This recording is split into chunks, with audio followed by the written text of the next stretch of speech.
gentlemen, for 10 years, I served in this honorable Senate, where I stood up for what we believe to be right. It hurts my heart today that this distinguished Parliament of Barbados is being used to abuse the rights of Barbadians. We have heard several contributions as we came up from Kensington to where we are now. And I want to speak to a particular aspect of this wiretapping bill, officially known as the intersection of communications, and I stress communications. As you heard, the government of Mayor Motley and her 28 other colleagues, along with those 12 senators, are prepared to trample on the rights of Barbadians.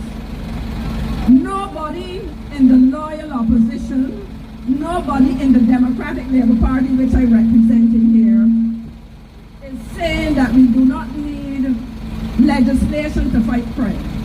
But what we do not need is legislation which pretends to focus on a battle against crime, but is intended to spy on those people that the Prime Minister, her cabinet, and her parliamentary group and supporters of this legislation want to use. We have heard of the section of the legislation 52B, and let me tell you exactly what that means. It says that the government does not have to get a warrant first to tap into my telephone, whether it be my landline, my cell phone, my email, or whatever else. And as somebody said, they probably will be spying in. We got drones that fly over this country. That's about communications. Okay? Now when they do that, when they seek to use the legislation to wiretap, to listen to mine without a warrant, what they are doing is invading my privacy under the guise of suspected criminal activity.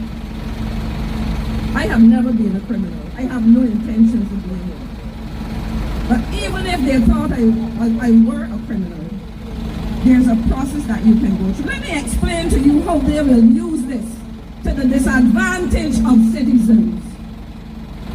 So they decide that I am a target, or Marcia Weeks is a target, as she has been for a long time. So they decide that we are targets. The officials who have been appointed under this legislation will get the so-called permission, not a warrant yet, to wiretap me, to listen to me, to invade my privacy in any of the means of communication available to me or any citizen. Having done that in first instance is 120 days, without a warrant, they listen to me to determine what my political views are on something, to determine who my friends are, to determine if or what I might say about Mayor Motley. I have better things to do. Anything I have to say about the Prime Minister, I will say publicly as I do, or about anybody else. Having done that, they have gotten what they wanted.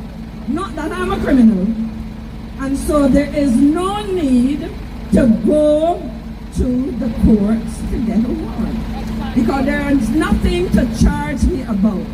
They have simply invaded my privacy to get information in the same way, and I will get into some partisan politics here, in the same way that the Prime Minister, as she is now, boasted of having access to a draft manifesto of the Democratic Labour Party. Nobody gave it to her, but perhaps the answer lies in what Wilfred Abrams said in that House of Assembly, that they probably took it illegally. So my comment to you Barbadians is this: legislation as a country that is governed by rules and regulations is important.